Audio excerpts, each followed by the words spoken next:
Hi everyone, I'm Dr. Manasi, a dermatologist with over a decade of experience. And in today's video, I'm going to answer some of your most commonly asked questions along with giving you some practical tips to help level up your skincare game. So let's get started.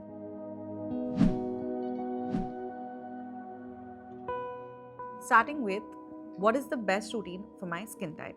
To know the best skincare routine for your skin type, you must first actually know your skin type, whether it's oily, dry, combination, or normal.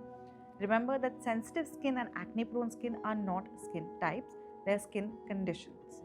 Now, if you have oily skin, start by using a gel or a foaming face wash, followed by a lightweight moisturizer and a matte finish or a gel based sunscreen. For dry skin, go for gentle, creamy cleansers which will not strip your skin further or dry it out. Follow this up with a ceramide or a hyaluronic acid based moisturizer and a creamy sunscreen. For combination skin, a balanced approach is best.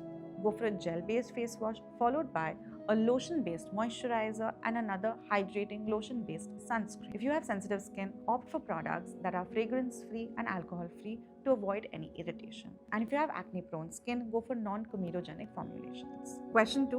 What are the signs of a damaged skin barrier? A damaged skin barrier may be seen as increased sensitivity, that is, products that did not irritate you before start to sting or burn.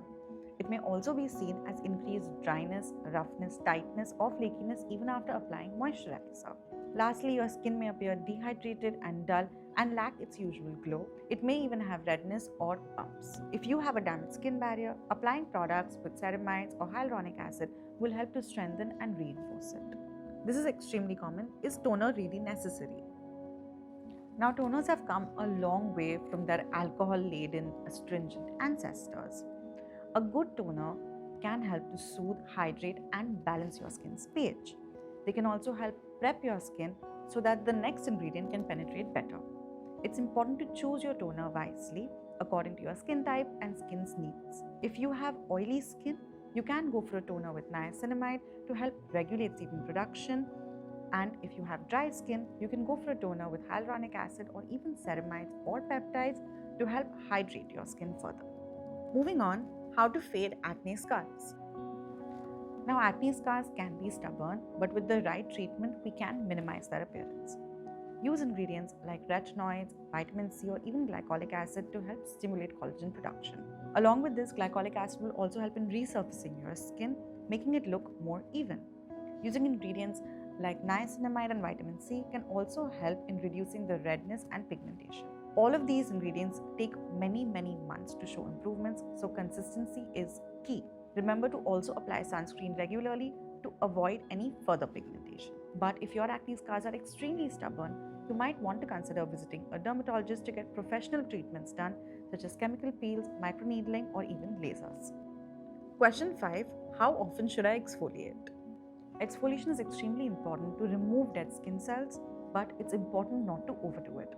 If you are somebody with oily skin or an advanced user, you can use an exfoliant once or maybe even twice a week. But if you have dry skin or if you're a beginner, you can limit your exfoliation to once every 10 to 14 days. Chemical exfoliants also offer a more uniform and more even exfoliation rather than physical scrubs. You can also adjust the percentages of the exfoliant or the ingredient of the exfoliation itself as per your skin's needs to make it gentler or stronger. For example, you can downgrade from a 2% salicylic acid to a 1% salicylic acid, or even change the ingredient from glycolic acid to lactic acid or even mandelic acid, which is much more gentle. Remember to not overdo your exfoliation. If you start feeling any dryness or even increase in breakouts, it's a sign that your skin barrier is probably getting damaged.